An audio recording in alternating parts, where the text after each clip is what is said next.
Hi friends, Jimbo with Mephisto Genetics. Let's make some flower rosin. If you're new to cannabis concentrates, I bet you didn't know that you can make flower rosin at home using a simple hair straightener. Let me show you how. The first thing you'll need are some freshly dried autoflowers.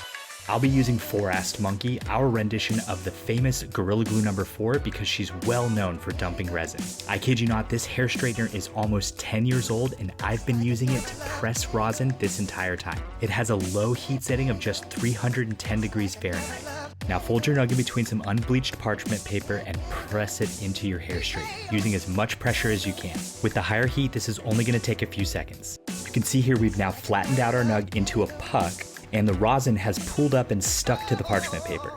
Our next move is to collect it, but as you can see, it's sticky and highly viscous. So to get the job done, we're going to need a cold surface and a collection tool of some kind.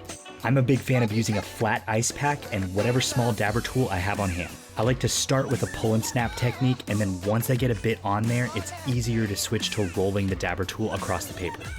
Not a bad yield for a single nug, right? Let's transfer this to parchment. This way we can have it all concentrated in one place. I'm gonna use just a bit of heat and pressure for my fingers, just a couple of snaps of the paper, and voila, there we go. This right here is flower rosin. Full melt, fully dabbable concentrate made by hand from a homegrown autoflower that took less than 3 months to grow from seed. And we made it in under 5 minutes using a $30 household beauty supply product. I'm telling you, anybody can do this. Okay, pop quiz, can any of you remember what this is? Yes, it's a pelican case, but there's more. This is a portable electronic nail made by a company called D-Nail. To use it, you plug this in and then you could throw this baddie on a rig and get rips at custom set temperatures. Anyways, check this out. D-Nail actually made their own prototype rosin press way back in 2015. It kind of looks like a hat press, right? Because it was, just modified with a second heater. This was the first ever rosin press to hit the market, ever.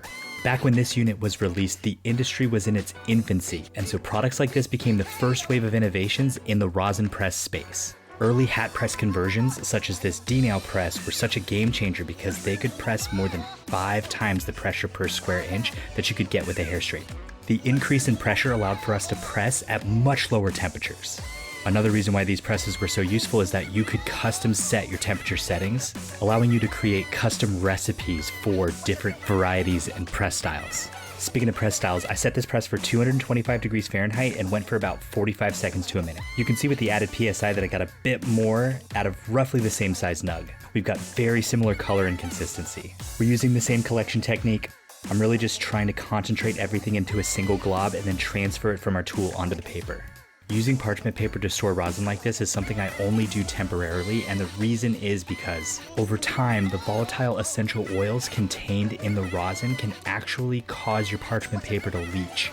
And for that reason, you want to use glass for long-term storage options. Putting the samples side by side, you can see how similar they are to one another. I'd personally dab either one of these, wouldn't you? Okay, so that was the old tech. Let's talk about the new stuff. We've come a long way in the last decade, and this 4-ton hydraulic dab press is a fine example of what growers are using these days to make flower rosin in the comfort of their own homes. Because these units utilize so much more pressure, we want to create a barrier between the flower and parchment, so we're going to use these fine mesh filter bags. I like to use the 90 micron bags for flower, so I'm using that, but there are other mesh sizes to use and play around with as well. With filter bags, there's a few techniques that you can use depending on your press style. I'm going to be breaking down my nugs and feeding them into my filter bags like a tube. With my bottom corners tucked inward, I can create a bottle as I'm stuffing my broken down material in to fill the nooks and crannies. A single filter bag can hold up to 7 or more grams of material. My 4-ton dab press has a lower overhead, and since this bottle technique requires me to load the bag in vertically, there's only going to be around 5 or 6 grams. I'm not really going to weigh anything out this round, so this is going to be kind of a rough estimate. To close our bag, I'm going to fold in my top corners the exact same way I did for the bottom, and that's going to give us the signature bottle shape I'm looking for with this vertical orientation pressing technique. With our parchment folded and taped to the press, I'm going to wedge this carefully into the center of my 3x5 plates, trying to keep the bottle as vertical as possible, though you can see we've packed it a bit high. It's all good. With a few good cranks on the bottle jack, we'll flatten this puck out completely. I'm pressing this 4-assed Monkey at 187 degrees Fahrenheit for around 2 minutes. Being able to keep such a high pressure means I can use lower temps and thus press for longer without sacrificing flavor or quality of the rosin. Once we remove the filter bag, you can now see that we've got a much larger quantity of flower rosin to collect. Our filter bag did a great job of keeping contaminants from the plant away from the rosin, and it doesn't look like we lost too much material to the corners and folds of our puck. This is exactly why I love using the bottle tech method to orient my filter bags. One thing that's easy to notice as we collect and concentrate our rosin is how the color and consistency has changed between the new high-pressure rosin press and the other older and more rudimentary units. This rosin is a bit creamier with a slightly darker, more amber hue. It becomes more apparent as we get it packed into a single coin. And that, my friends, is how you make flower rosin with your freshly dried autoflowers. From a single nug and a $30 hair straightener to 5 grams and a 4-ton hydraulic dab press, there's a tech for any quantity and any price point. Now, I've heard this 100 times. Jimbo, dabbing is just too complicated with the torches and nails and marbles, and I get it, and forget all of that. You need something simple like this Puffco Proxy.